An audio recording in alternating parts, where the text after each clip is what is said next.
안녕하세요. 안녕하세요. 네, 황순이의 졸업생 제자 이야기 황순입니다. 오늘 또 저의 아끼는 제자들 2명 귀한 시간 내주셔서 이렇게 초대를 했습니다. 자, 먼저 간단하게 자기소개를 하면서 좀 시작을 해볼게요. 양이부터. 안녕하세요. 저는 현재 숙명여자대학교 글로벌 서비스학부 글로벌 협력 전공에 재학 중인 김양이라고 합니다. 저는 이화여고를 131회 졸업생이고, 네, 황순찬 선생님의 1학년 그리고 3학년 제자였습니다. 담임이었죠, 담임반. 네. 안녕하세요. 저는 2019년도에 이화여고를 졸업하고 현재는 서강대학교 경영학과 4학년에 올라가는 박고은이라고 합니다. 네, 저도 양이와 마찬가지로 순찬쌤의 1학년 때 담임 선생님이셨고, 네, 그렇습니다. 와, 네, 저의 이제 2016년도 첫 담임할 때 아이들이라서 저한테 또 남다른 의미가 있는 아이들인데 이렇게 많이 자라가지고 어엿한 대학생이 이제 고학년이라고 해야 되나? 이제 많이 대학생활도 보내고 그런 모습으로 찾아와줘서 저도 되게 반갑습니다. 그래서 먼저 이제 어떻게 지냈는지 저도 오랜만에 만났기 때문에 최근 근황 어떻게 지냈는지 뭐하고 지냈는지. 저 같은 경우는 이제 12월 달에 종강을 하고 이제 1월 달에 되게 바빴어요. 왜냐면 1월 중순에 제가 이제 그 악기 연주하는 연합 동아리를 하고 있었는데 공연이 이제 1월 15일, 1월 중순에 있어서 계속 그걸 준비하느라 바빴었고, 그래서 그 공연을 이제 무사히 올렸고, 그 다음에는 이제 방학 때 제가 한 초등학생 이제 2 친구를 그 영어 과외를 해주고 있어서 요즘에는 그 과외 수업을 하면서 지내고 있습니다. 음악 나한테 편하게 얘기하듯이 너무 여기 설명 안 했지. 그 악기 뭐 했었지? 네. 옛날에도. 네. 그거 계속 해오던 거야? 네, 바이올린 계속 했었는데, 음. 그걸로 계속 했었고, 그래서 이화여고에서도 그 뮤즈를 잠깐 했었는데, 이제 대학교 와서는, 저는 원래 그 악기 연주는 별로 하고 싶은 생각이 없었어요. 왜냐면 이미 중고등학교 때 오케스트라 같은 거 여러 번 해보기도 했어서, 좀 새로운 걸 해보고 싶다는 생각이 들었는데, 다른 공연 동아리 같은 경우에는 이제 제가 20학번인데 코로나 학번이라서 보통 대부분 모집을 안 하거나 거의 약간 개점 휴업 상태였는데 이제 2021학년도가 되니까 조금씩 다 비대면으로 할 수 있는 방법 같은 걸 모색하면서 모집을 하기 시작했고 그 와중에 제가 이제 또 대학생 그 연합 동아리 이런 거 알아보다가 그 악기 연주에 오케스트라 말고 약간 소규모? 약간 실내악 합주로 운영하는 데가 있더라고요. 그래서 오케스트라는 많이 해봤지만 실내악 합주는 약간 그 한 명 한 명의 약간 책임감이 더 부여되고 좀 오케스트라 합주와 다른 약간 레퍼토리 음악들을 하는 경우가 많아서 한번 해보면 재밌겠다 해서 하게 되었고 한 학기 동안 이렇게 연습실에서 계속 연습을 하다가 이번에 대면으로 공연을 올리게 됐어요. 그러니까 연합 동아리. 네네. 다른 그거 계기로 다른 대학교 애들 좀 만나고 친해지고 그렇게 되나? 네네. 연합 동아리의 가장 전 좋은 점이 되게 다양한 학교 친구들을 사귀고 되게 본인 학교 말고도 더 넓은 좀 세계를 좀 경험할 수 있었던 게 전 가장 좋았던 것 같아요. 오케이. 영어 과외 얘기는 이따가 좀 자세히 물어볼게요. 네. 그 고은이 어떻게 지내는지. 저도 이제 종강을 하고 한동안은 좀 휴식의 시기를 가지다가 이제 최근에는 제가 작년에 학회 활동을 했었는데 그때 만난 선배들이랑 그 스터디 같은 거를 하고 있고 그리고 인턴도 슬슬 지원을 하고 얼마 전에 면접도 보러 다니고 그러면서 좀 이제 4학년이니까 좀 조금씩 이제 취업 쪽에 발을 담그는 그런 활동을 하고 있습니다. 오케이. 이 친구들이 고등학교 이화여고 재학 중일 때도 엄청 성실하게 지냈던 이것저것 공부도 열심히 하고 이것저것 활동도 열심히 했던 친구인데 대학 생활을 어떻게 했는지 저도 좀 많이 궁금합니다. 그 아이들이 이화여고 성실하게 보냈던 아이들이 대학교 가서 어떻게 지내는지 저도 궁금한데 좀 자세히 얘기를 해볼게요. 그러면은 고은이 네. 그 인턴을 지원하고 있다 그랬잖아. 네. 주로 어떤 회사들에 관심 갖고 있어 지금? 저는 그 금융권 쪽에 관심이 있어서 최근에는 자산운용사의 면접을 보고 왔고 일단 그 증권 쪽에서 좀 셀 사이드에 위치한 그런 뭐 증권사 애널리스트나 뭐 IB나 이쪽 직무에 관심이 있어서 근데 이제 자산운용사 면접을 본 이유는 이제 금융권은 사실 한 번 들어가면 이직이 굉장히 쉽기 때문에 어디라도 일단 경험을 해보자라는 마음에 공고가 올라온 거를 일단 다 지원을 했는데 그 중에 이제 자산운용사가 돼서 네, 면접을 보고 왔어요. 그러면 제일 가고 싶은 회사는 어딘데? 아 사실 잘 모르겠어요. 잘 모르겠고 근데 일단은 뭐라 해야 되지? 일단 애널리스트 직무에 가장 관심이 있어서 그냥 큰 그런 증권사들 있잖아요. 뭐 그중 아무데나 돼도 저는 다 일단 좋을 것 같아요. 그런 이제 금융권에 관심 갖게 된 과정들은 뭐 1, 2학년 때 어떻게 관심이 생긴 건가? 저 같은 경우는 일단 코로나가 터지고 일단 알바를 그만둔 상황에서 좀 제가 가지고 있는 돈을 이용해서 어떻게 좀 돈을 벌 수 있을까 고민을 하다가 그때 이제 주식을 시작을 했어요. 그래서 근데 그때 이제 좀 장이 좋을 때여가지고 수익을 좀 많이 냈거든요. 그래서 아 이거 좀 한번 제대로 공부를 해보고 싶다라는 생각이 들어서 그 투자 학회에 들어갔어요. 그래서 투자 학회에 들어가면서 이제 1학기 때는 애널리스트 리포트 같은 거를 작성을 하고 2학기에는 그 저희 학회에 그 돈이 있어요. 한 3,500만 원 정도의 돈이 있는데 그 펀드를 제가 그 매니저 역할을 맡아서 직접 투자를 하고 운용을 했었거든요. 그래서 하면서 뭔가 재밌고 그리고 그렇게 제 성과가 수치로 딱 나타내는 게 되게 좀 성취감이 들어서 이쪽 분야로 한번 공부를 더 하고 알아가 봐도 괜찮겠다라는 생각이 들었어요. 재밌네. 요즘도 주식 그럼 있어? 네, 그래서 굉장히 힘들고요. 요즘 힘들지. 잘 안 보고 살고 있고 네, 근데 뭐 언젠가 다시 회복될 거라고 믿습니다. 오케이, 알겠어. 양이 그 과외는 뭐 해보니까 어때? 무슨 과외인지 좀 설명해주고. 네, 저는 이제 영어 과외를 하고 있는데 초등학교 3학년이랑 초등학교 5학년 두 친구들을 가르치고 있습니다. 네. 어때 해보니까?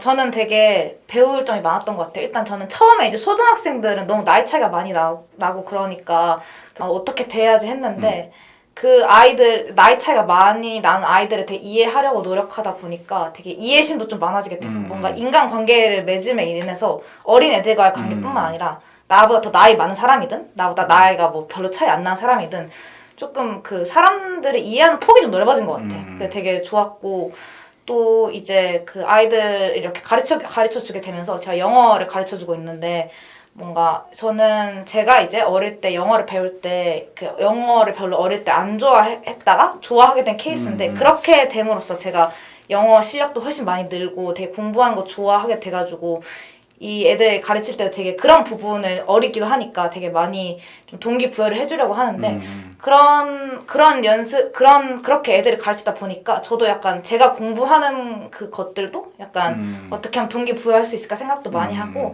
또 되게 애들이 되게 순수하거든요. 그래가지고 되게 힐링도 많이 하고 그러고 있어요. 때묻지 않은. 네, 진짜 그래서 올 때 되게 만나고 올 때마다 오히려 더 제가 에너지를 얻어가는 기분이에요.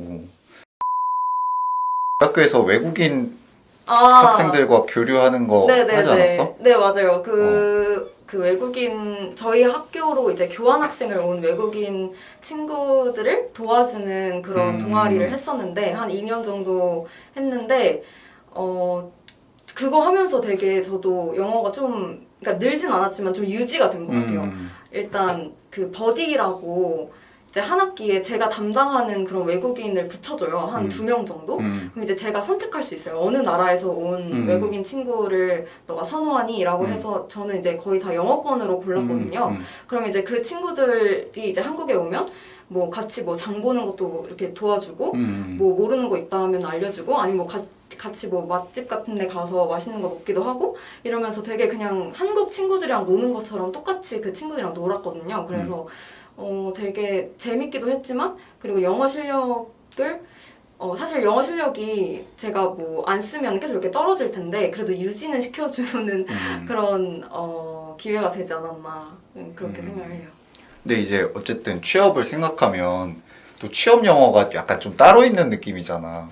그러니까 너희가 학교에서 쓰는 뭐 수업을 들을 때나 아니면 외국인 친구들이랑 얘기할 때 쓰는 영어랑 취업을 준비하기 위해서 하는 뭐 토익이라든가 토플, 토스 뭐 이런 게 있잖아. 네. 그런 거는 최근에 어떻게 뭐 준비하는 게 있어? 저는 일단 토익 같은 경우는 그냥 그렇게 막 공부를 많이 하지는 않고 몇 번 그냥 시험을 봐봤고요.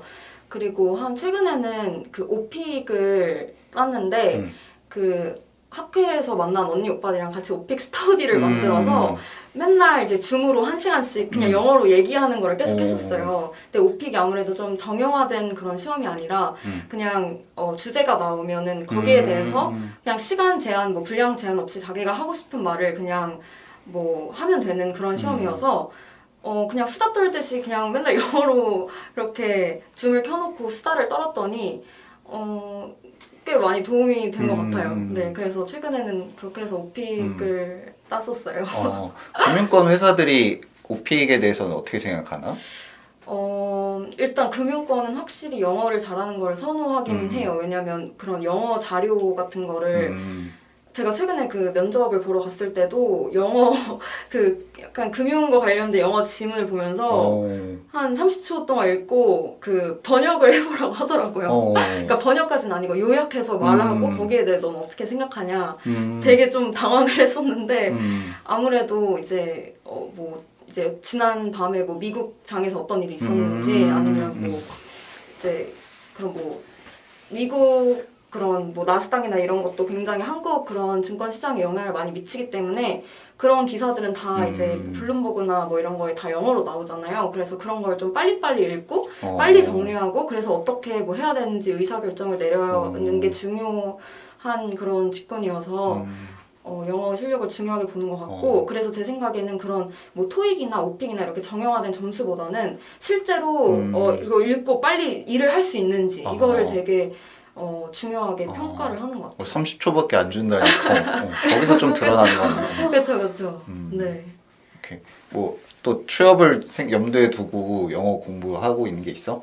저는 아직 막 취업을 염두에 두고 막 어학시험을 보거나 그런 건 아니었는데 저는 애초에 과 자체가 영어로 다 수업을 하는 거다 보니까 이제 처음에 이제 그게 되게 어떻게 보면 낯설기도 하고 대학교 수준에 그리고 이제 읽는 텍스트가 되게 수준이 높은 논문을 직접 영어로 읽어야 되니까 이제 한국어 논문도 사실 읽기 쉽지 않은데 그래서 그게 좀 이제 저도 그렇고 제 동기도 되게 어려워했어요. 그리고 이제 비대면으로 수업을 하다 보니까 교수님한테 그때그때 질문하기도 되게 어렵고 막 그런 거예요. 그래서 이제 저희 교수님이 이제 제 동기한테 너네 과 애들이 되게 이렇게 학습 여건이 좀 쉽지가 않으니까 한번 학회를 만들어 봐라 해서 약간 스터디의 성격을 가진 이제 학회를 만들어서 제가 한 1년 정도 활동을 했었는데 이제 그때는 이제 그 수업 시간에 다룬 주제와 비슷한 이제 영어 논문 가져와서 같이 이렇게 그 요약해서 서로 설명해주고 그 다음에 거기서 이제 생각해볼 토론해볼 문제 같은 거 가져와서 영어로 토론하고 그 다음에 한 학기 정도 그렇게 활동하고 나서는 이제 교수님을 모셔가지고 이제 그 주제 선정해서 이제 발표하는 콜로퀴엄 같은 거를 열기도 했었거든요.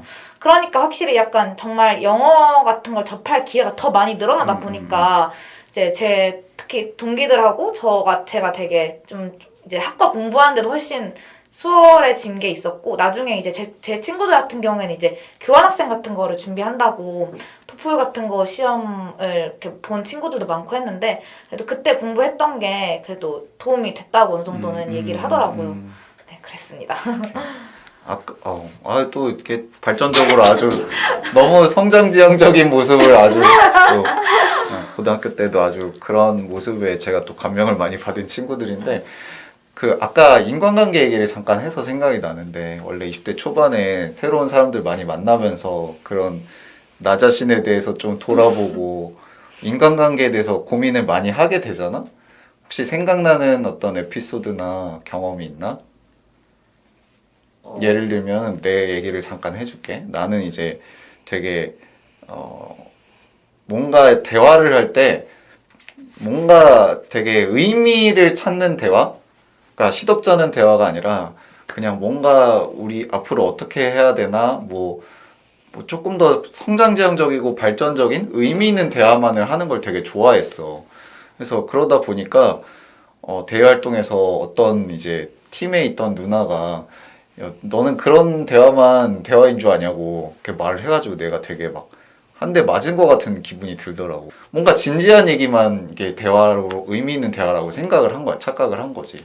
그래서 아 내가 남들에게 그렇게 또 보여질 수 있겠구나 그런 생각도 하면서 아 남들한테 좀 부담스럽지 않게 다가가면서 진지한 대화를 하기 위해서는 그 전에 어떤 것들이 필요할까 이런 생각들도 해보게 됐거든. 예를 들면 이런 거야. 아, 저는 이거 좀 웃길 수가 있는데, 저는 되게 대학에 들어갈 때 인간관계가 제일 약간 두려웠다는 약간 고민이 있었던 게 되게 웃길 수도 있는데, 저는 이제 여고 나와서 여대를 가게 됐는데, 그러니까 되게 남자애들하고 뭔가 그치, 얘기하는 게 너무 어색한 거예요. 제가 막 어. 그냥 고등학교 다닐 때나 그 여자애들하고는 이렇게 제가 뭐 낯 가린 성격도 아니어서 먼저 말도 잘 걸고 이러는데, 약간 제 또래 남자애들을 보면 약간 어떤 말을 해야 될지를 모르겠는 거예요. 그래서 되게 어떻게 보면 좀 뚝딱 소위 말하는 이제 뚝딱거리는 되게 행동도 많이 하고 막 말도 되게 약간 더듬게 되고 막 이래서 그게 되게 약간 콤플렉스 같은 거예요. 막 왜냐면 상대는 아무렇지도 않은데 나만 약간 당황하고 이러니까 그래서 그걸 되게 깨고 싶다는 생각을 많이 했어요. 근데 이걸 깨려면 제가 속한 환경을 조금 벗어나서 벗어나야 된다 생각했어요. 왜냐면 뭐 대학교 안에서도 같은 성별의 친구들만 보고 이러니까. 그래서 제가 연합 동아리를 이제 1학년 1학기 때 가입을 해가지고 토론 동아리였어요. 그리고 말을 많이 하는 가가지고 이제 다양한 학교에 이제 다양한 성별의 친구들하고 이제 어울리게 되었는데 처음에는 약간 너무 그 뭐 술자리나 아니면 뭐 그냥 토론하는 이런 거 자체도 되게 어색했었는데 되게 처음에 이제 그래서 집에 그런 모임 하고 오면 너무 지치는 거예요. 진이 빠지는 거야. 그리고 아, 얘네들은 나를 어떻게 생각할까? 막 이런 생각을 되게 많이 했었는데, 점점 이제 많은 이야기를 나누고, 약간, 그 다음에 저도 이런 게 조금 익숙해지니까, 자연스럽게 이제 그런 것들이 어려워지지 않았고, 이제는 전혀 그런 게 별로 없거든요. 그래서 뭔가 그때 되게 그 벽을 깨려고 제가 도전을 했을 때는, 되게 좀 힘들기도 하고 좀 현타도 많이 오고 아 내가 이래서 여고나 여대를 가지 말았어야 되나 막 이런 고민도 된 적도 있었는데 근데 결국에 내가 도전하면 다 극복할 수 있다는 걸 배우고 나서는 약간 인간관계도 조금 더 약간 편안해지게 됐고 약간 다른 것도 그냥 내가 크게 두려워하지 내 환경이나 이런 거를 발생한 어떤 것들을 그냥 두려워하지 않아도 되겠구나 이런 생각을 하게 됐던 것 같아요. 그 남자애들이랑 얘기하는 게 어떤 차이점이 있었어? 제일 뭔가 좀 인상적으로 다른 점이라고 해야 되나? 저는 근데 오히려 약간 그 친해지면 친해질수록 다를 게 별로 없다는 생각을 많이 했어요. 저는 애초에 막 엄청 다르다는 생각을 많이 했었거든요. 왜냐면 저는 막 남자애들 되게 제 동생 보면 게임 같은 거 좋아하고 막 이러는데 저는 그런 걸 하나도 안 하니까 약간 얘네들하고는 이제 무슨 얘기를 해야 되지? 약간 이런 게 제일 고민이었는데 그냥 뭐 일상적으로 뭐 일상적인 얘기하고 뭐 학교 얘기, 뭐 동아리 얘기, 뭐 아니면 뭐 요즘 뭐 세상에 대한 얘기 이런 거를 그냥 똑같이 걔네들도 이렇게 그냥 그런 얘기도 할 수 있더라고요. 그래서 저는 오히려 약간 친해지면 친해질수록 아, 별 다를 게 없구나 이런 생각을 많이 했던 것 같아요. 나도 남중남고 나와가지고 처음에 말을 못했거든. 그냥 막 어버버하고 그랬는데 고은이는 그런 경험 없었어? 남자 그 대학교 갔을 때 저는 처음에. 그런 건 없었. 사실 저도 여고를 나오고 전 남자 형제도 없어서 조금 어색할까라고 생각을 했었는데 저는 생각보다 그렇게 어색하거나 그러진 않았고 오히려 좀 편한 측면이 있었어요. 약간 좀 무디다고 해야 되나? 그런 남자 친구들은 약간 상처도 좀 덜 받고 무디인 측면이 있어서 말을 할 때 내가 막 그렇게까지 신경 쓰면서는 안 해도 되는 경우가 많아서 그냥 편하게 지냈던 것 같고 인간관계 관련된 뭐 썰 같은 건 사실 없긴 한데 저는 이제 뭐 20대 지금 초반이긴 하지만 한 21살 뭐 그때까지는 조금 그래 조금씩 스트레스를 받았던 것 같아요. 그러니까 저는 사실 한 번도 누구를 먼저 싫어한 적이 없거든요. 근데 제가 이제 싫어하는 경우는 누군가가 약간 나를 싫어하는 것 같을 때 이제 그럴 때만 그 사람이 이제 싫어지는데 그러니까 저는 항상 좀 억울한 그런 때가 많았어요. 근데 나는 쟤한테 뭐 내가 쟤를 싫어하지도 않고 뭐 내가 잘못한 것도 없는데 약간 그렇게 나를 불편해하는 것 같지라고 느낀 적이 많아서 되게 그럴 때는 조금 약간 스트레스를 받았었는데 최근에는 그런 스트레스를 별로 안 받고 있어요. 왜냐면은 이제 그런 사람들한테까지 에너지를 쏟기가 너무 아깝다라는 생각이 들어서 그냥 지금 내 주변에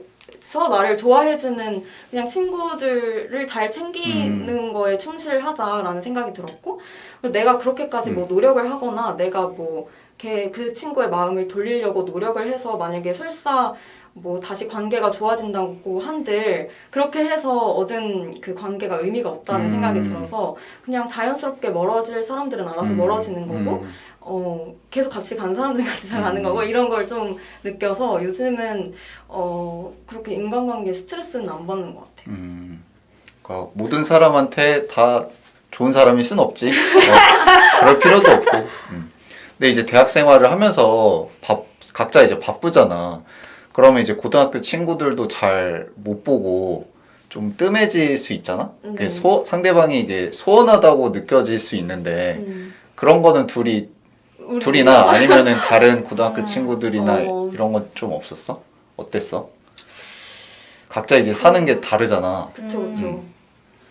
그럴 수 있는데 저는 약간 제가 먼저 연락을 많이 하는 것 같아요.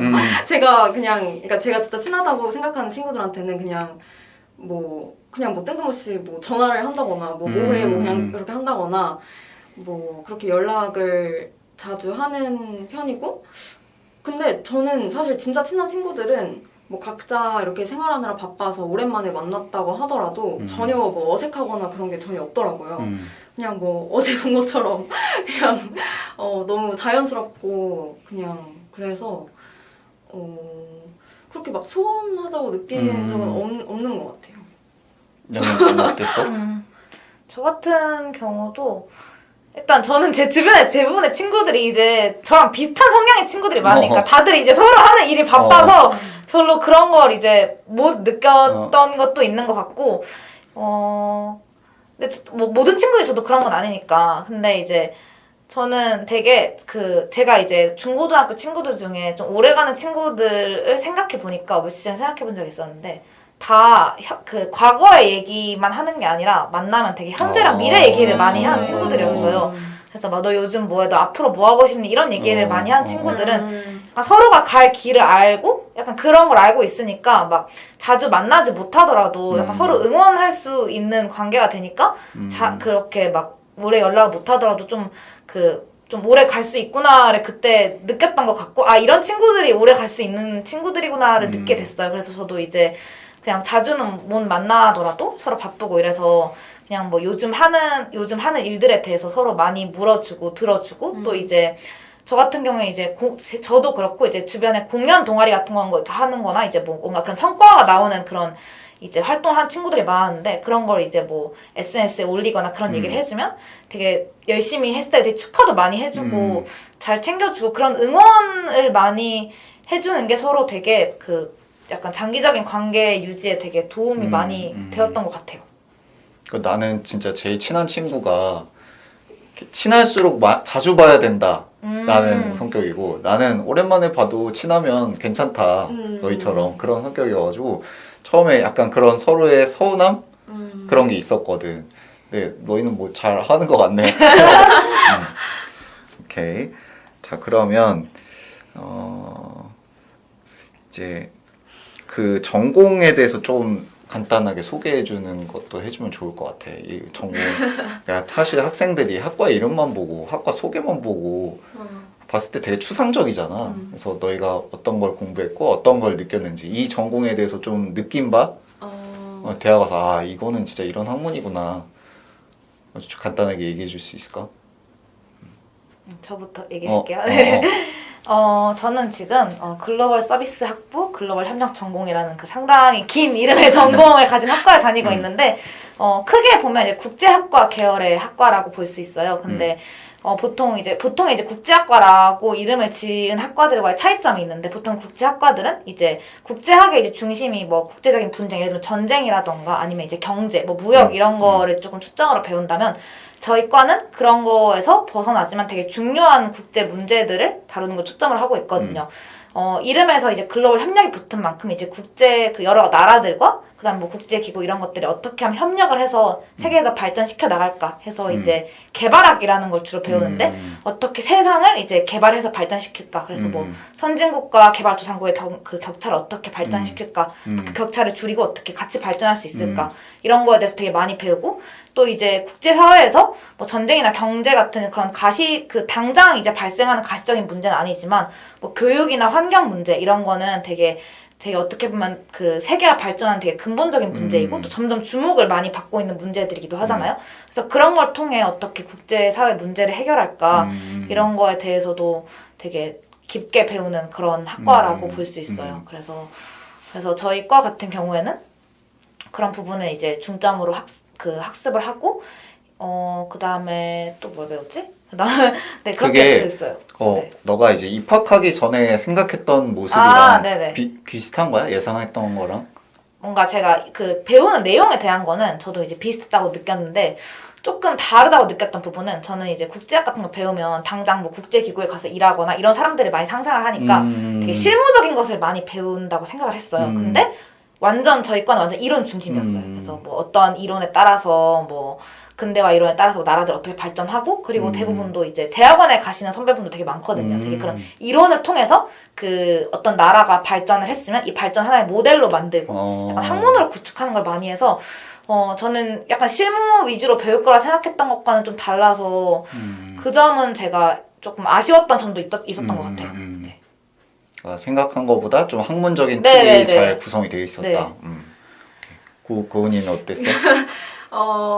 경영학은 굉장히 많은 분야로 이루어져 있는데 일단 회사가 경영을 하려면 뭐 굉장히 여러 가지가 필요하잖아요. 뭐 마케팅, 인사, 뭐 재무, 회계, 뭐 국제 경영이나 뭐 그렇게 되게 신경 써야 될 게 여러 가지인데 말씀드린 것처럼 세부 분야가 너무 많아서 그 각각의 세부 분야마다 좀 느낌이 되게 달라요.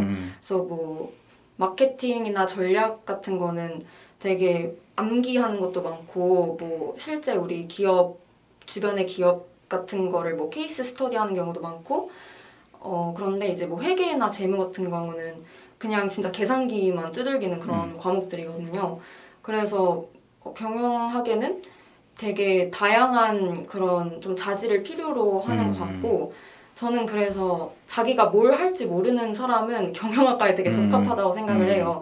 그래서 굉장히 다양한 분야가 있기 때문에 그중 하나는 나랑 맞겠지라고 하면은 뭐 나는 이렇게 딱 떨어지는 뭐 회계가 좋아 하면은 그쪽으로 파서 뭐 CPA를 준비한다든지 이런 분야로 나가면 되고 또 뭐 인사나 뭐 노무에 관심 있다 그러면은 뭐 HR 쪽으로 가거나 뭐 노무사 자격증을 따거나 뭐 이렇게 해도 되고 그래서 고등학생 분들 중에 아직 좀 진로가 명확하지 않다 하시는 분들은 사실 저도 그래서 온 거긴 한데 경영학과 오시면은 되게 다양한 분야가 있기 때문에 그 중에 하나는 나와 맞겠지라는 그런 생각으로 오시면은 저는 좋은 것 같다고 생각해요.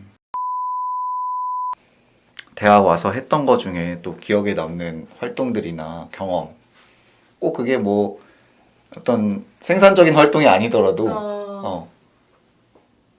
또 했던 경험 중에 얘기해주고 싶은 거.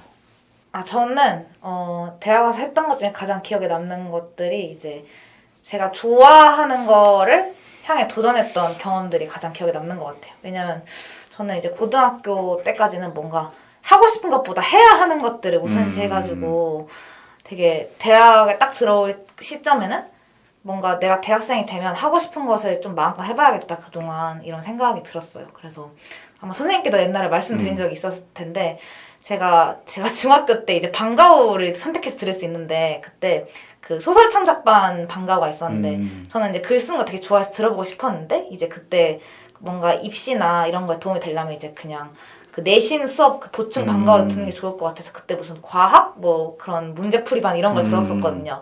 소설 창작반을 포기하고 그걸 들었었는데 되게 그게 후회로 남았거든요. 왜냐면 그 소설 창작반 들었던 친구들이 너무 수업이 너무 재밌었다 그랬고 막 책도 만들고 이랬는데 근데 막상 저는 이제 그런 그냥 보충 수업하는 그 방과후는 별로 재미도 없었고 크게 도움도 안 됐어가지고 되게 아쉬움으로 남아서서 이제 대학 와서 이제 1학년 2학기 때인가 이제 무슨 활동을 좀 해볼까 하고 이제 대외활동 사이트를 뒤지다가 그런 거를 하는 이제 동아리가 있는 거예요. 그래서 막 너무 해보고 싶다는 생각이 들었어요. 이제 못 해봤던 건데 해본다니. 음. 그게 뭐였냐면 약간 그 문학 같은 거를 서로 이제 같이 창작을 하고 그다음에 그거를 단순히 창작하는 거에서 끝나는 게 아니라 약간 유통할 수 있는 플랫폼을 고민하는 그런 곳이었어요. 그래서 약간 사업자 등록증까지 내고 약간 사업 중심으로 운영을 했었는데 그래서 이제 그 글 같은 걸 써가지고 소설, 문학 작품 이런 걸 써서 이제 그 메일링 서비스로 전송도 하고 또 이제 크라우드 펀딩 해가지고 이제 크라우드 펀딩으로 콘텐츠를 또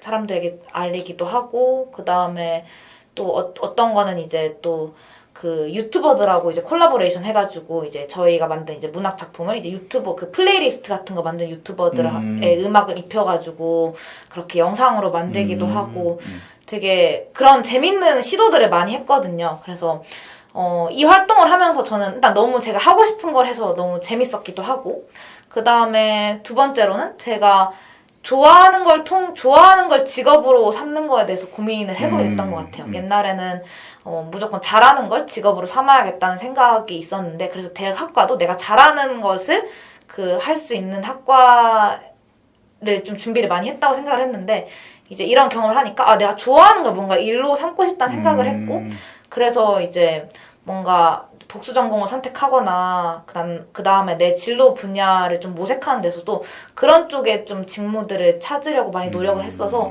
되게 그 경험이 저는 가장 이제까지 대학 생활 중에서는 가장 기억에 남는 것 같아요. 그럼 조금만 더 이어서 질문해볼게. 네. 그러면 그 경험들을 통해서 이제 졸업 이후에 어떤 일을 하고 싶어? 제가 되게 여러 방면으로 고민을 하고 있고 사실 요즘에 가장 큰 고민이기도 한데 제가 이런 제가 공연한 것도 그렇고 아까 말씀드린 그다음 이번에 뭐 문화 콘텐츠 이렇게 만드는 것도 그렇고 하면서 제가 느꼈던 게 내가 되게 문화예술 이런 거를 만들어내고 그걸 유통하는 거에 되게 그런 걸 좋아하는구나 라는 생각이 들었어요. 그래서 뭔가 문화 기획이라던가 예술 경영 이런 쪽에 좀 일들을 하면 좋겠다고 생각을 했고 그래서 저희 학교 같은 경우에는 이제 뭐 예술 경영 이런 건 보통 대학원 과정에 많이 있어서 배우기는 어려웠는데 이제 그 문헌정보학과가 저희 학교에 있더라고요. 그게 이제 보통은 이제 도서관 같은 데 취업을 많이 하는 학과라고 알려지는데 이제 그 어떻게 정보를 관리해가지고 뭐 출판사 같은 데 이제 취업을 하기도 하고 정보 관리 이런 걸 하기도 하는데 거기서도 약간 그 도서관이라는 곳이 약간 어떻게 보면 그 문화 공간이잖아요. 그래서 그런 걸 어떻게 경영하고 이런 걸 배우는데 그 과가 제가 관심 있는 분야랑 가장 근접하다고 생각해서 복수 전공을 했고 그래서 저는 뭔가 그런 문화적인 공간이나 문화적인 어떤 행사 같은 거를 기획하고 운영하는 그런 일들을 앞으로 하면 앞으로 좋지 않을까? 현재까지는 그렇게 생각하고 있어요. 그러면 네. 그 일에 그 진로에 글로벌 협력 전공 본 전공이 네. 어떤 도움이 될까? 저는 사실 이제 그 새로운 거에 관심을 가지게 되니까 본 전공이 조금 재미가 없다는 생각을 많이 하고 이게 무슨 필요가 있을까라는 생각을 많이 했었어요. 그래서 고민을 했는데 근데 그런 고민을 하던 찰나에 제가 작년 1학기 때 공공외교라는 전공 과목을 들었어요. 그게 뭐 어떤 과목이었냐면 보통 이제 외교라고 하면 이제 각 나라의 뭐 정상 대통령들끼리 모여서 회담을 하거나 아니면 외교관들이 가서 이렇게 뭔가 협상하거나 이런 걸 생각하는데 공공외교는 그런 외교가 아니라 이제 일반 사람들도 이제 외교를 할 수 있는 주체가 될 수 있다는 시각에서 출발해가지고 어떤 우리나라 방탄소년단 같은 뭐 그룹이 이제 그 외국에 유명해지면서 뭐 약간 국가 브랜드를 높인다거나 아니면 이제 그런 식으로 이제 일반 사람들도 되게 외교의 주체로서 가능성을 가지고 있고 그게 장기적으로 국가의 이미지나 그 발전에 도움이 된다라는 걸 좀 공부하는 거였거든요. 그래서 그때 되게 사례 같은 걸 많이 배웠는데 그런 어떤 문화적인 부분이 어떤 한 나라의 그 이미지를 형성하고 그게 나중에 국제 관계에도 영향을 많이 미친다는 것을 보면서 제가 아예 그냥 완전 문화재단이나 이런 데 취업할 수도 있겠지만 뭐 아니면 이제 외교나 뭐 국제 기구 같은 데 들어가 되게 문화를 그 총괄하는 그런 부분에 있어서도 일을 할 수 있겠다라는 생각을 해서 이렇게 또 제가 좋아하는 것과 원래 전공이 나름의 연관 지점이 있지 않을까 그렇게 생각을 하게 됐던 것 같아요. 오케이. 네. 좋은 얘기다. 오케이. 질문이 뭐였냐면 생각나는 경험들. 경험들. 저도 이제 뭐 동아리 활동 같은 걸 한 게 가장 기억이 남는데 이제 2학년 때는 제가 그 라디오에 관심이 좀 있어서 라디오를 만드는 동아리에 들어갔어요. 그래서 제가 거기서 DJ로 동아리 활동을 했었는데 같이 이제 뭐 PD나 작가 그런 친구들이랑 같이 이제 취재도 다니고 그걸 바탕으로 이제 작가가 대본을 쓰면 저는 이제 그거에 플러스 제가 하고 싶은 말 해가지고 이제 녹음을 하고 그 관악 FM이라고 거기를 통해서 송출을 했거든요. 근데 그거가 저는 되게 재밌었어요. 왜냐면 제가 말을 하는 것도 되게 좋아하고 또 그때 다 새로 만난 사람들이었는데 같이 이제 막 취재 같은 것도 다니고 이렇게 친해져서 정말 재밌었는데 그게 코로나 때문에 한 3개월 하다가 그 확진자가 나와가지고 동아리가 문을 닫았거든요. 그래서 좀 아쉬운 그런 걸로 남아있고 그리고 뭐 최근에는 제가 그 학회 투자학회 활동 열심히 했는데 그 작년에 그 대회를 나갔어요. 리서치 대회를 나가서 이제 저희 학회 그 팀원들이랑 이제 다른 학교들이랑 경쟁을 하는 그런 대회를 나갔는데 이제 좀 학교의 명예가 달려 있는 거기도 하고 그런 학회의 명예가 달려 있는 거기도 해서 되게 좀 한 3, 4주 동안 진짜 맨날 만나서 거의 막 밤을 새면서 그 애널리스트 리포트 거의 한 30장짜리인데 그거를 썼어요. 근데 그게 저희가 인원이 한 9명 정도 됐거든요. 근데 저는 그렇게 많은 사람들과 팀플을 해본 경험은 없는데 그래서 되게 힘들 줄 알았는데 근데 저는 생각보다 되게 재밌었어요. 그냥 뭔가 이렇게 맨날 모여서 각자 이렇게 맡은 거 하고 또 맨날 이렇게 토론하고 이러면서 어떻게 더 이렇게 좀 논리를 발전시킬 수 있을지 이런 거를 토론하는 과정이 되게 재밌었고 몸은 되게 힘들었는데 되게 그런 사람들이랑 한 달 동안 거의 가족처럼 지내다 보니까 굉장히 친해지기도 하고 그리고 제가 관심 있는 분야를 좀 더 그 사람들을 통해서 더 많이 배우고 깊게 좀 파본 그런 경험이 된 것 같아서 저는 최근에는 그 대회를 준비했던 기간이 가장 기억에 남는 것 같아요. 그러니까 둘 다 어쨌든 뭔가를 열심히 하면서 거기서 좀 더 느끼는 게 큰 거지. 그러니까 기억에 남는 거라고 한다면 진정성 있게 내가 한 것들이 더 기억에 남는 것 같네. 오케이. 그러면 팀플 얘기 나와서 궁금한데 혹시 좀 기억하고 싶지 않은 기억하고 싶지 진짜 않은 아까 뭔가 좀 팀플 중에서 안 좋았던 경험 있어? 물론 팀플에서도 안 좋은 게 있어도 너희가 아마 이제 잘 이제 운영해 나갔을 것 같긴 한데 네. 그래도 안 좋은 경험은 없었나? 그런 어떤 선입견 같은 게 있잖아. 저는 있었어요. 그러니까 저희 과 특성상 팀플이 되게 많은데 그것도 꽤 많은 사람이 함께하는 팀플이었거든요. 거의 한 7, 8명이 하는 국제경영인가? 뭐 거기에서 하는 팀플이었는데 그 저희 학교에 중국인 유학생들이 좀 많아가지고 교환학생인가? 유학생인가? 어쨌든 중국인 학우분들이 좀 계셔서 근데 저희 조에 그 랜덤으로 돌렸는데 중국인 분들이 굉장히 많이 배정이 된 거예요.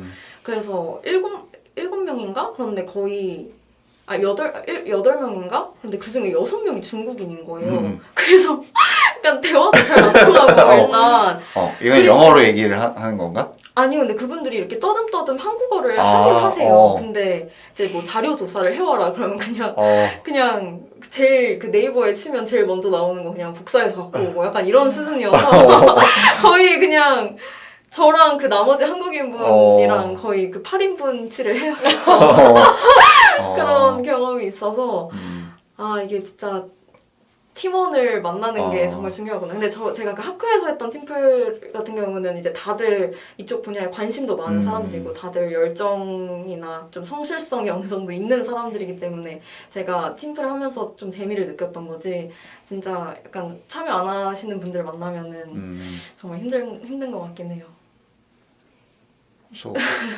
그래도 어쨌든 그런 사람들이 역할을 할 수 있게끔 또 부여하는 것도 어떻게 보면 또 가져야 될 역량이라고 해야 되나? 그런 거잖아. 혹시 그런 고민 안 해봤어? 저희도 그래서 막 계속 역할을 부여하고 하려고 했는데 근데 그게 굉장히 어렵더라고요. 차라리 그냥 내가 다 알지 이거를 계속 안 하겠다는 사람 이렇게 붙잡고 설득시키는 것도 참 어렵고 물론 그런 걸 하시는 분들도 계시겠지만 저는 아직 그런 역량까지는 안 되는 것 같고 근데 요즘은 다들 교수님들이 이런 좀 팀플의 문제점을 다 알고 계셔서 많이들 좀 배려를 해주세요. 뭐 성실히 참여 안 한 사람 이름을 빼라든지 아니면 신기하다. 이제 그 피어 그 그룹 그 점수를 줘라 해서 동료 평가 네네네 같은 네. 평가를 하라고 하셔서 그 점수를 성적에 반영을 하시기도 하고 이런 식으로 좀 많이 저희들의 사정을 알고 배려를 해주시는 편이라서 네. 오, 그런 건 좀 신기하다. 아 그래요? 나는 그런 거는 본 적이 없었어. 영희는 어때? 팀플 뭐 좀 잘 안 풀린 적 없었어? 팀플이요? 저는 팀플 하면서 가장 힘들었던 거 막 그렇게 막 엄청난 빌런이 있었다 막 이런 에피소드는 아닌데 이제 저는 수업을 제가 20학번이라서 계속 다 비대면으로 수업을 들어가지고 팀플도 다 비대면으로 했는데 이러니까 이렇게 뭔가 소통이 안 되는 게 제일 어려웠던 것 같아요. 그리고 막 카톡도 누가 읽고 답장을 막 하루 뒤에 하고 막 이러면 진행에 차질이 생기니까 막 당장 뭐 오늘까지 제출해야 되는데 막 1시간 전까지 연락이 안 된다던가 이런 사소한 것들이 되게 좀 팀플을 하는데 어려웠던 것 같아요. 그래서 전 대면 수업을 아예 안 해봤으니까 차라리 대면으로 하면 이제 수업 끝나고 끝나고 뭐 만나자라고 하거나 만나서 하면 연락이 안 되거나 그냥 그 자리에서 하면 되니까 좀 더 수월치 않았을까. 그리고 뭔가 의견을 나누고 하는데도 이제 줌 같은 걸로 하면 막 저 인터넷이 끊겨요 라던가 그래서 막 자느라 못 들어왔어요 이런 사람도 없었을 텐데 막 잘 만나면 사람들 책임감 갖고 나오니까 그리고 또 이제 서로가 대면으로 만나는 사이가 아니니까 서로에 대한 책임감을 가지기가 참 쉽지 않다는 생각도 들었어요. 그래서 저는 그러한 사소한 것들이 좀 힘들고 어떻게 보면 좀 지친다라는 생각이 많이 들었고 그래서 그냥 옛날에는 팀플도 되게 좋다 생각했는데 그런 경험들 하고 나서는 그냥 혼자 하는 게 편하다. 특히 비대면일 때는 이런 생각을 많이 했던 것 같아요. 근데 또 저는 오히려 팀플하면서 되게 배우는 것도 많았던 게 저희 거 같은 경우에는 그 수업이 그 약간 학년 위계가 별로 없어요. 그리고 또 복전생도 또 많아가지고 이제 수업이 되게 선배들과 되게 들을 수 있는 수업이 되게 많은데 그런 수업을 들으면 이제 선배님들이 다 이렇게 이끌어서 막 이 교수님들 이런 특징을 가지고 있으니 이런 전략하는 게 좋다. 그리고 막 이 문제는 이렇게 하니까 뭐 한 3명 정도가 뭐 자료 조사를 하고 2명이 뭐 자료를 만들고 1명이 발표를 하면 되겠다. 이게 따다닥 짜주시고 이런 걸 보면서 학교에 가지 않았지만 그런 것들을 조금 누가 가르쳐주는 사람이 없는 상황에서 되게 많이 배울 수 있었던 것 같고 또 이제 저는 이제 복전하는 과에서도 이제 제가 이제 본 전공생들이 아니니까 그 본 전공생들한테 약간 이과의 어떤 특징이나 이과의 접근 방식은 또 되게 본 전공이랑 또 다르잖아요. 그치. 그런 거에 대해서 되게 배울 수 있었던 것 같아서 되게 많이 배울 수 있었던 기회도 많았던 것 같아요. 한편으로. 선배들이랑 팀플을 해라. 그러니까 그 얘기하니까 생각나는 게 나도 옛날에 공모전 같은 거를 뭐 교육 프로그램 만들거나 이런 거 몇 개 해봤거든? 근데 이제 초짜들끼리 하니까 안 되더라고. 근데 나중에 이제 공모전 많이 수상해보고 이런 사람들 얘기를 들어보니까 그런 사람끼리 한대. 그러니까 초짜끼리 모여서 하면은 사실 어렵고 확실히 공모전 수상 경력이 있거나 이런 사람들이랑 해야 시작부터 그렇게 해야 된다고 하더라고. 그러면 대학생활 얘기 한두 개만 하고 마무리 지을게. 좀 어려운 질문일 수도 있는데 너희가 생각하기에 성공적인 대학생활은 뭔 거 같아? 저는 딱 하고 싶은 말 있어요. 저는 자기를 잃지 않는 게 가장 성공적인 대학생활이라고 생각을 해요. 제가 이 생각을 선생님하고 이거 하기로 하고 나서 어떤 얘기를 하면 좋을까 하다 이걸 딱 떠올렸는데 저희가 고등학교 졸업할 때 선생님께서 그런 얘기를 하셨었어요. 20대를 자기가 어떤 사람인지를 알아가는 시기를 보냈으면 좋겠다고. 그래서 제가 그 말을 염두에 두고 약간 그 말을 뭐라 해야 될까? 약간 그 모토처럼 여기고 약간 대학생활 했거든요. 그래서 뭐 제가 좋아하는 거 해본 것도 그렇고 되게 뭔가 도전을 주저할 때도 이게 나를 알아가는 데 도움이 될 거라고 생각하면 과감하게 도전할 수 있는 원동력이 되었었는데 근데 그러면서 이제 점점 저 자신을 조금 이렇게 알아가는 중인데 근데 그걸 알아가는 과정에서 제가 느끼는 거는 너무 자기 자신을 읽기가 어렵다는 생각이 들어요. 왜냐면 여러 가지 이유가 있는데 뭐 물론 비단 대학생활만은 아니겠지만 사실 대학생활 하다 보면 너무나 멋있고 대단한 사람들이 많으니까 되게 비교되는 순간도 많이 오고 내가 좋아하는 것들이 아닌데 그 어떤 외부적인 요인으로 인해서 그거를 물론 해야 되는 건 해야 되는 거지만 굳이 하지 않아도 될 경험을 하는 경우도 많고 인간관계에서든 아니면 뭐 어떤 내가 하는 일이나 그 대학교 생활에서든 그런 경우가 많다고 생각해요. 근데 어쨌든 간에 저는 제일 중요한 건 자기 자신이고 그 중심을 유지하면 저는 약간 후회도 덜 하고 약간 더 행복하게 대학 생활을 할 수 있다고 생각을 하거든요. 그래서 뭔가 자기 자신을 알아가면서 자기 자신을 잃지 않도록 하는 게 저는 가장 성공적인 대학 생활이라고 생각해요. 좀 추상적이긴 하지만. 오케이. 답이 없는 질문이었어. 그러니까 이게 뭐 사람마다 다 다르겠지만 근데 저도 정말 쌤이 하신 말씀이 대학 생활 내내 좀 모토처럼 새기고 생활 모토라고 생각을 하거든요. 이게 쌤이 있어서 하는 말이 아니라 정말 대학 생활은 나를 알아가는 과정인 것 같고 그래서 좀 그 실패를 두려워하지 않고 도전을 많이 해보고 뭐 거기서 뭐 상처를 입더라도 거기서 또 배울 점을 찾고 성장해 나가는 게 성공적인 대학 생활이 아닐까라는 생각을 해요. 근데 사실 저는 그런 면에서 보면 성공적인 대학 생활을 하고 있지 못하는 것 같아요. 왜냐면 저는 사실 그러니까 뭔가 실패할 것 같으면 도전을 잘 하기 싫어하는 스타일이어가지고. 이 말을 고등학교 때도 했던 것 같은데. 아, 그래요? 그랬나? 근데 저는 좀 항상 그런 스타일인 것 같아요. 뭔가 좀 이거 될 것 같은데 해야 좀 도전하는 스타일이고 사실 저는 그래서 무모한 일은 절대 안 하고 도전을 안 하는 스타일이거든요.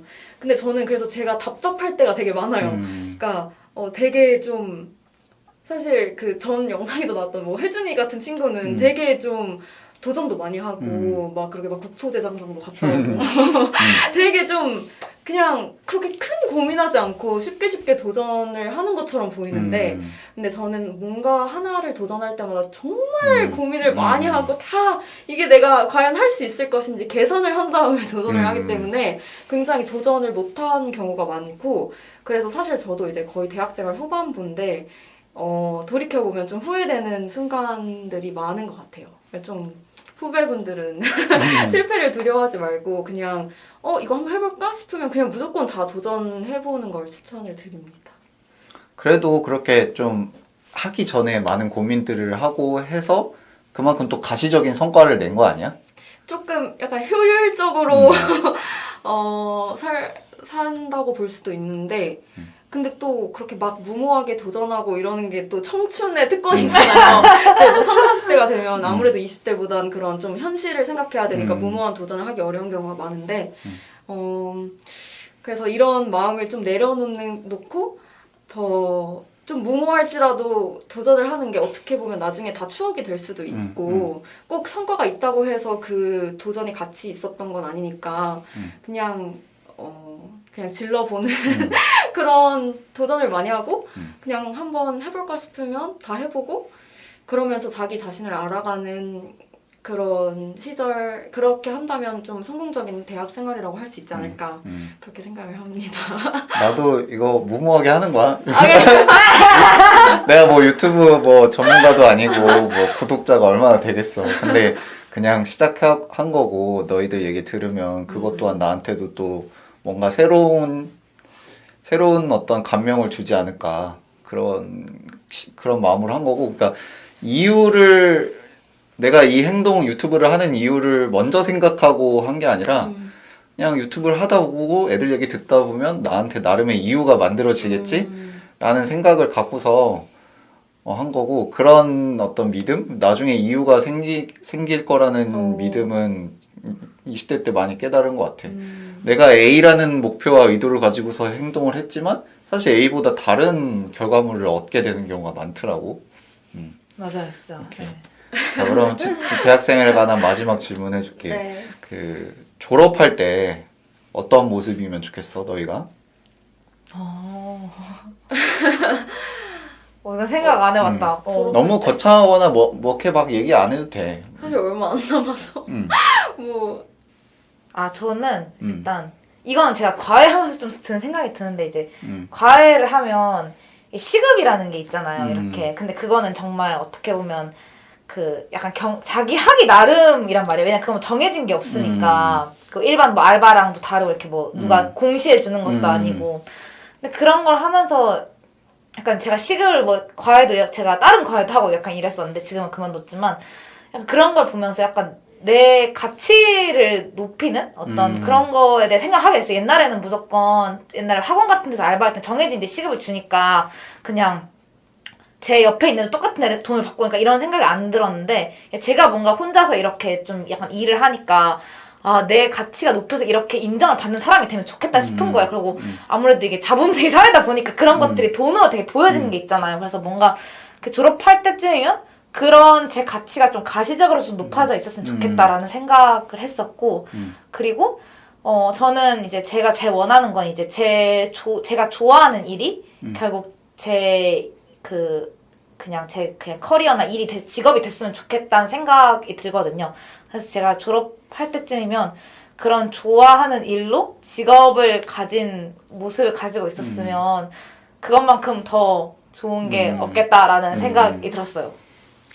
그거를 이제 나 때 뭐라고 불렀냐면 덕업일치라고 불렀어. 맞아요. 근데 그런 거 쓰나? 요즘도 쓰지 않나? 덕업일치. 오케이. 그런 모습으로 졸업하길 바랄게. 고은이는?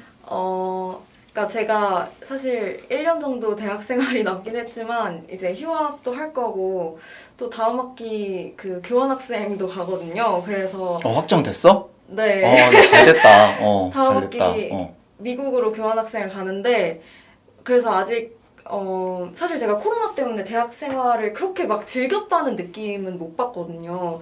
그래서 좀 그런 한을 좀 교환학생을 가서 풀고 싶고 그래도 남은 기간 좀 잘 마무리를 해서 제 커리어도 좀 확실하게 정하고 좀 안정적인 상태에서 졸업을 하고 싶다라는 그런 소박한 게 그런 꿈이 있어요. 아무튼 둘 다 대견하고 졸업할 때 그래서 또 이제 아직 대학을 졸업한 제자는 나도 없잖아. 근데 이제 그런 어떤 모습이 될까 나는 궁금하고 그냥 사실 나의 어떤 삶의 모습은 사실 크게 달라지기 좀 어렵거든. 그냥 어떤 보통 사람들이 겪는 결혼, 뭐 출산, 뭐 내 집 마련 이런 거 말고 그냥 교사로서 뭔가 새로운 시도를 해보는 게 뭐 책 쓰거나 이렇게 유튜브 하거나 이런 거지만 그 이상을 사실 벗어나기 어려운 부분들이 많단 말이지. 근데 나는 제자들이 뭔가 이렇게 새로운 것들을 경험하고 자라가면서 뭔가 소식을 그냥 들려주고 좋은 소식이든 나쁜 소식이든 뭐 어떤 소식이든지 간에 여러 가지 삶의 모습을 보면서 그냥 그게 내 좀 인생의 자산이라고 해야 되나? 그런 기분이 들어. 그래서 이제 그냥 너희도 기대가 되고 고맙고 존재만으로도 고맙고 아무튼 그렇습니다. 일단 1부는 이렇게 마치고 대학생활 얘기는 이렇게 마치고 이화여고 얘기를 이제 이어서 해보도록 할게요.